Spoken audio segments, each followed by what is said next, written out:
Alam mo kaibigan, ang katotohanan ay di natin kayang lumaban sa espiritual na digmaan ng mag-isa. At kung susubukan mo, nako, magdudulot lang ito sa iyo ng pagod, frustration, hanggang sa sumuko ka na lang. Bakit? Kasi hindi mo kaya at hindi intention ng Diyos na lumaban ka mag-isa. O hindi gusto kanyang tulungan at ipaglaban. Sabi sa Exodus 14:14, ipagtatanggol kayo ni Yahweh, pumanatag lamang kayo.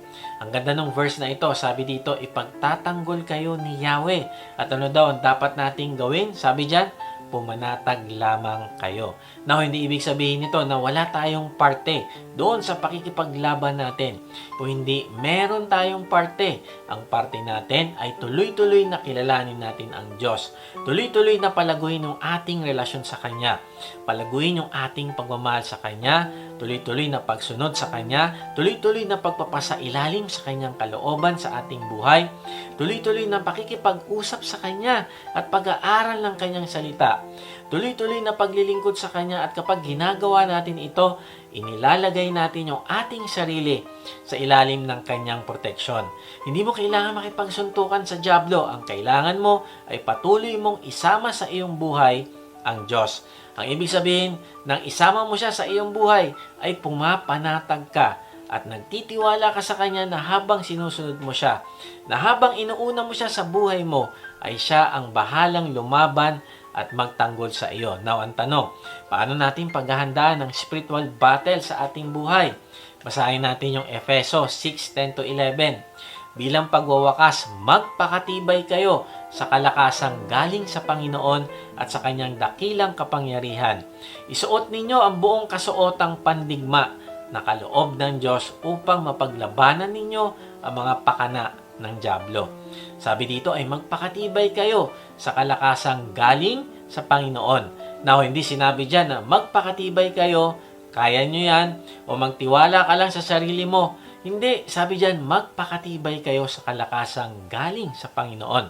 Ang ibig sabihin nun ay magtitiwala tayo sa Kanya na sa ating spiritual na digmaan ay pagtatanggol niya tayo at gagabayan, kaya sa halip na matakot, ay tuloy-tuloy pa tayong lalapit sa Diyos, mag-aaral ng Kanyang salita at susunod. Magpapakatibay tayong gawin ito kahit anong mangyari.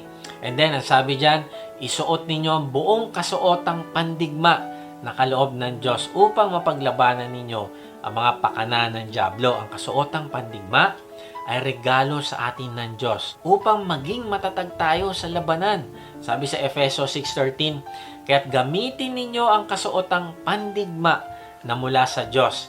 Sa gayon, makakatagal kayo sa pakikipaglaban pagdating ng araw na sumalakay ang masama, upang pagkatapos ng labanan ay matatag pa rin kayong nakatayo.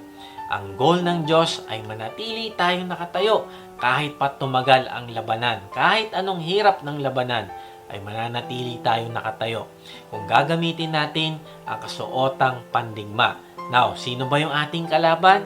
Sabi sa Efeso 6:12, sapagkat hindi tayo nakikipaglaban sa mga tao, kundi sa mga pinuno, sa mga may kapangyarihan, sa mga tagapamahala ng kadilimang umiiral sa sanlibutan ito, sa mga hukbong espiritual ng kasamaan sa himpapawid. Ayon sa talatang ito ay ang digmaan ay spiritual. Ito yung mahirap dahil hindi natin nakikita yung ating kalaban. Pero maganda ay ang Diyos ang nakakakita.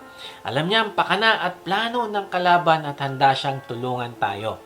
Kaya nga importante na sa Kanya tayo aasa sa espiritual na digmaan na ito at hindi sa sarili nating lakas. Magtiwala tayo na gamitin yung kasuotan na pandigma na gusto niyang gamitin natin. So pag-usapan natin ano-ano ba yung parte ng kasuotan ng digmaan o yung armor of God at paano natin ito gagamitin.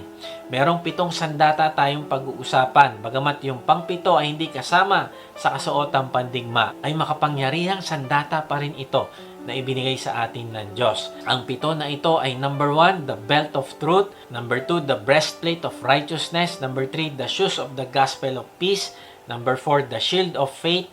Number 5, helmet of salvation. Number 6, the sword of the Spirit. Number 7, prayer. Dahil marami itong pag-uusapan natin, ay hinati ko ito sa 2. Sa part 1 ay pag-uusapan natin yung 3 sandata.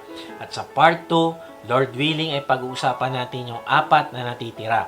Ang goal ay gamitin natin ng buo ang kasuotang pandigma at hindi lang 3 o 6 o hindi lahat ng pag-aaralan natin ay kailangan natin gamitin upang manalo tayo sa laban.